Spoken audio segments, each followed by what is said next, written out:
Welcome to the Pulse of HR with your host, practitioners Angela Hooper Minifield and Robin K. Butler, curating conversations from the heart of HR with honesty, equity, accountability, resiliency, and transparency. Welcome, everyone. We are back. And as we said last week, we're back and better than ever. I am Angela Hooper Minifield, one of your favorite HR practitioners. And I am here with my sister, friend, and girlfriend, just my all, Robin K. Butler. Say hi to everybody, Robin. Hello, everyone. Welcome to our episode of the Pulse of HR. Yes. So a lot has happened since last week, right? We got us a little cute promo video. Yes, we're on the move. We're on the move. We're on the move. So exactly. And for what it's worth, everyone, let me like, all joking aside, it's very amateurish because the amateur did it. But you know what? I think it's a testament to we can figure some stuff out and get going. You know, we can't let our need for perfection to keep us from doing what we can do. So we got some people in our wheelhouse that have a whole lot more skills than us. That's going to help us with some of this stuff, but we're trying to get ready for you. So we are here and we are back with episode 2 and for season 2. And one of the things that we talked about last week, Robin, was why we created this podcast. And we talked about the significance of being able to bring some very relevant HR topics to our audience. And so we just decided to come straight out the gate with something that's pressing in workplaces all over the world, not just America. And that's psychological safety. Yes. Such a weighty topic, but it is one of those things that has really come to the forefront.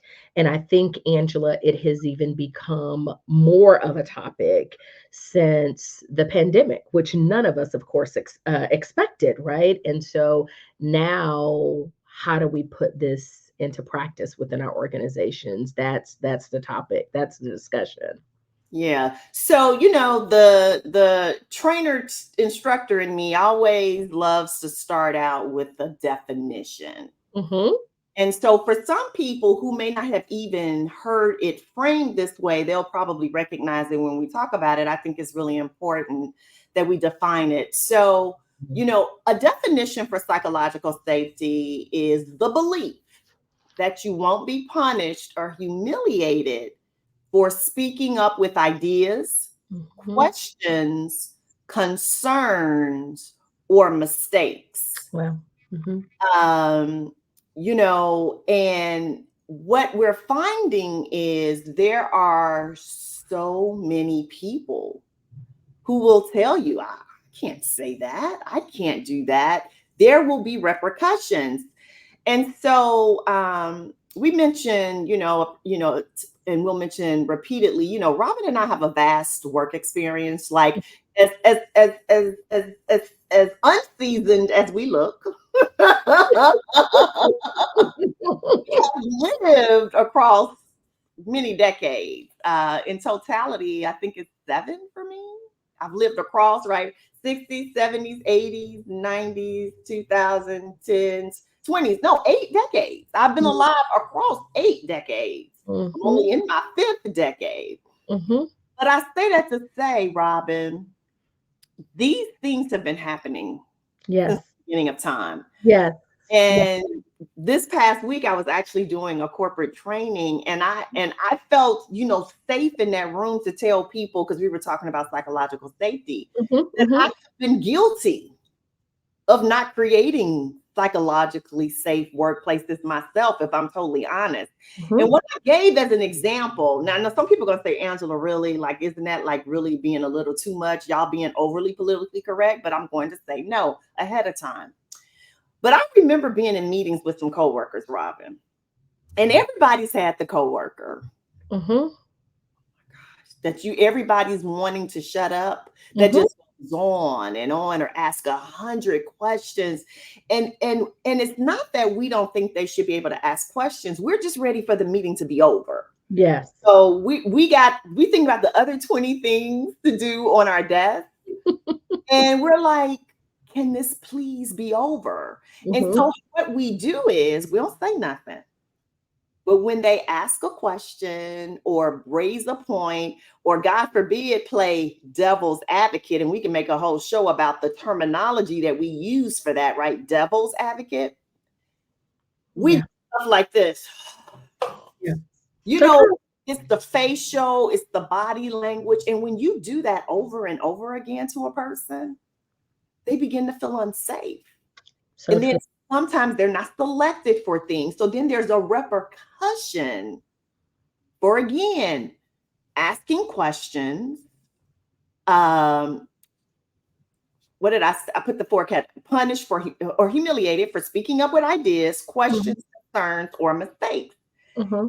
And then we've created this environment. And then once one person does it, we give permission for other people to treat those people the same way. And that's a vicious cycle. It is. It really is. As you were talking, it made me think of setting a precedent because that's what we do. And we don't make our environments safe. We talk so much about culture. Do we breed cultures of toxicity, or do we breed the cultures where people are free to express themselves, even if they decide to go against the grain? Angela, both you and I do work in DEIB. How do Mhm. you belong? When we think of belonging in these settings, we're around the table and we're just going to say Susie brings up her idea. And like you said, we all have the proverbial eye roll. And then we're sitting back in our chairs and our body language is showing disinterested in what employee Susie is bringing to the table. Perhaps she walks away from that meeting demoralized, feeling as if though she's not valued and that what she is bringing to the table is not being taken into consideration. And she won't speak up again, perhaps. And then the next person. And so, as you said, it's cyclical. It starts a vicious cycle where we really don't feel safe to raise our hands. And even let's talk about, Angela, we both have had to do some investigations over our time in HR, things that are unethical. Mhm. People tend to like sweep it under the rug, and no one says anything when they know it's not right. So yeah, there's so much that we can lean in and talk about on this topic because people should be able to fear of repercussion and leading more so and being a part of what I'm going to call a fearless organization. Yeah. And so we decided, because we think psychological safety is such an important topic, and we know we try to keep these podcasts, succinct and to the point, Hmm. that we would do a two-parter. So this first part is just really just digging into what it looks like Hmm. to be in an unsafe environment Yeah, psychologically. yeah. And then we'll use part two to talk a little bit about what are some ways to improve that and some steps we can take. So Hmm.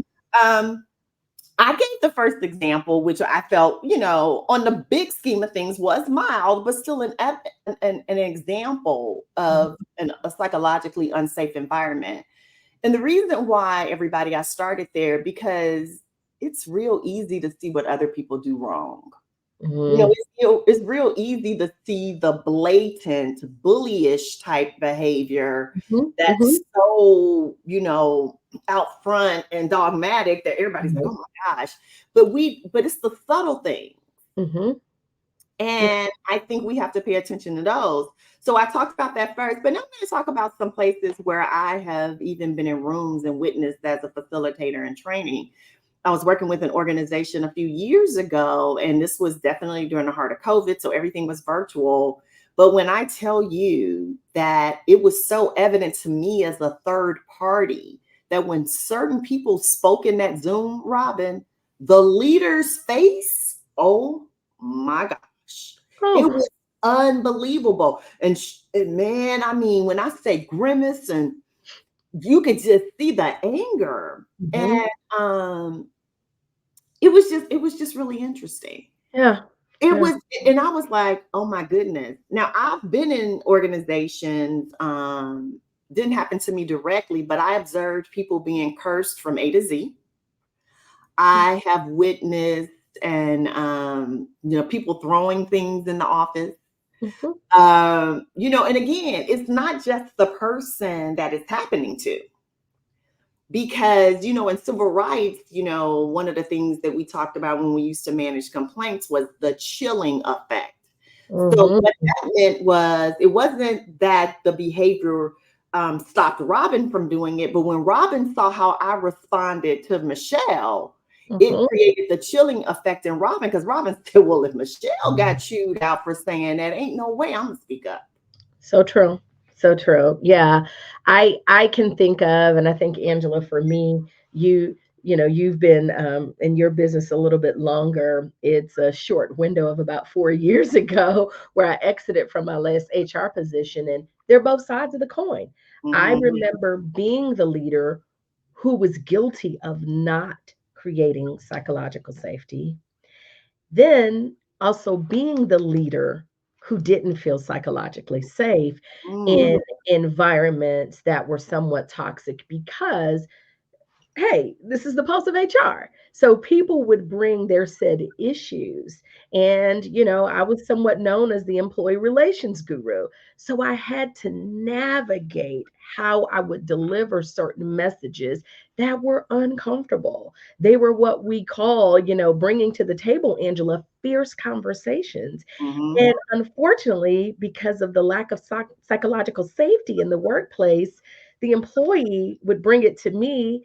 They were nervous to say anything. And then in turn, even as an HR leader, to turn around and like, okay, how am I going to navigate and how am I going to bring this up? Because it really needs to be addressed. Because I did not want to be that HR leader where people felt like nothing's going to happen. They're not going to do anything to address my issue. They're just going to let it go by the wayside because I really don't matter.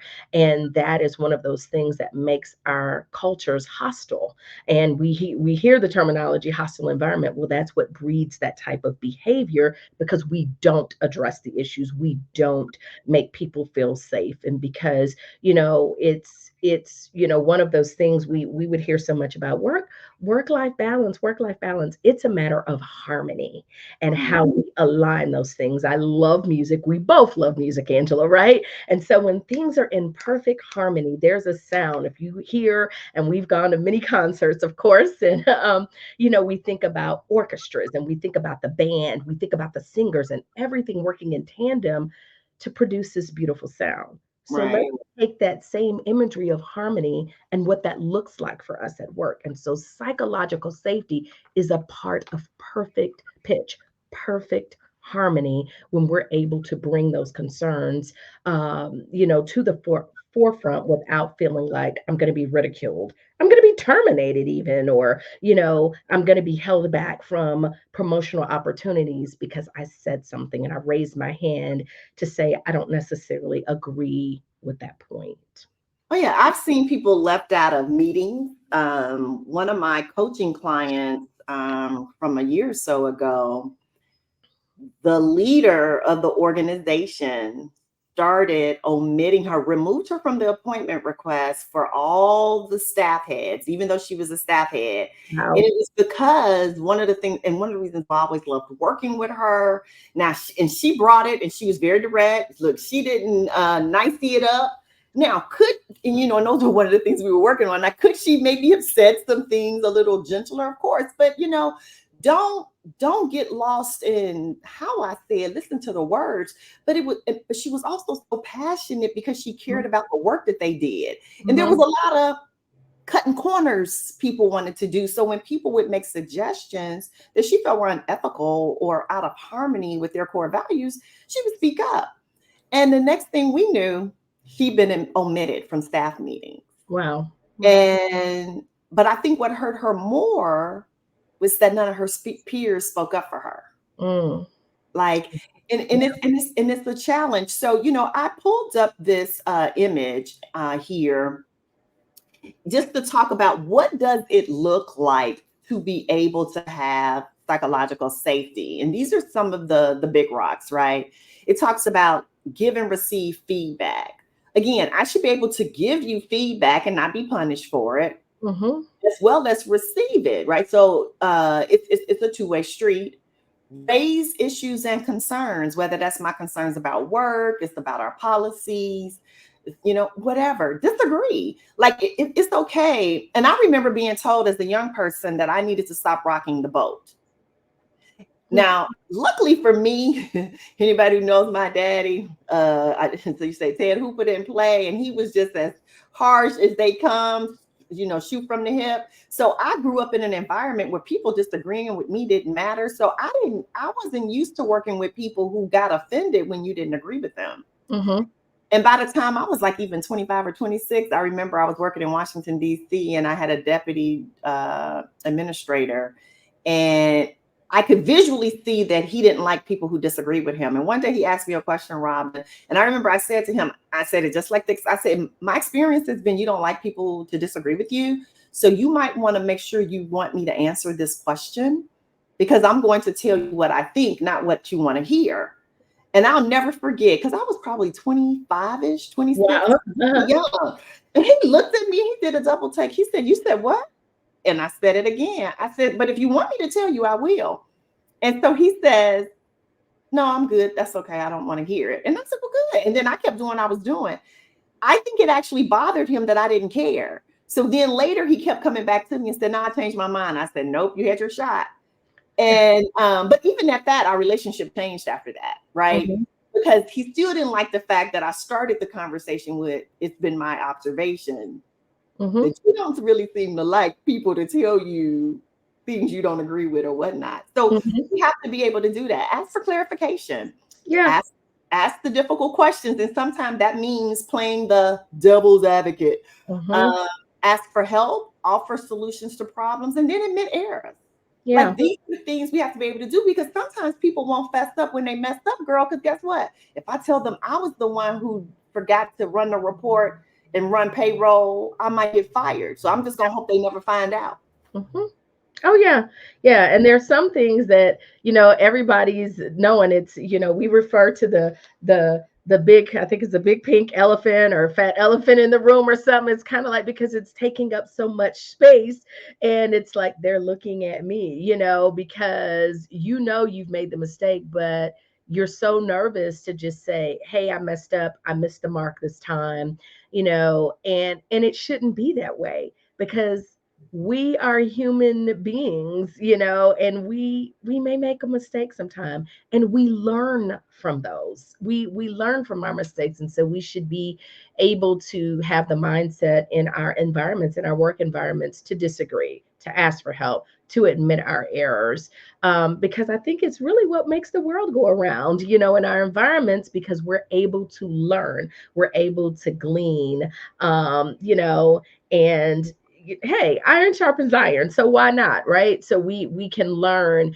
and those are the positive things that psychological safety can bring out, because people can see, what, Angela brought up a concern, Robin agreed with her, and their leader appreciated what they had to say, and they're still here. They didn't get fired, they weren't, they didn't get fussed at, nobody rolled their eyes in the meeting at them. And so that's the type of environments, the cultures that we want to breed within our organizations. Yes, yes. So as we wrap up part one, I want you to have the last word and just what would you say to a person who who doesn't feel psychologically safe in their current work environment? What would you say to them if they're watching and or listening to the podcast? So I would say have the conversation with your leader and just say, hey, I've been doing some research, I've been reading up on this, and I know culture is important. So start with the positive things. Culture is important to our organization, and I know that we want to up level this. And so, what can we do to pivot where we encourage participation, where we change the mindset, about not being able to say anything here, being clear about expectations. How can we be, constructive and productive, where we're able to give feedback, we're able to offer solutions to issues. And so I would say it starts with a conversation. Sometimes those fierce conversations, you may be afraid, but until you say something, there's a saying, see something, say something, right? And so if you see the problem and it's so obvious and you feel like you're getting, squished out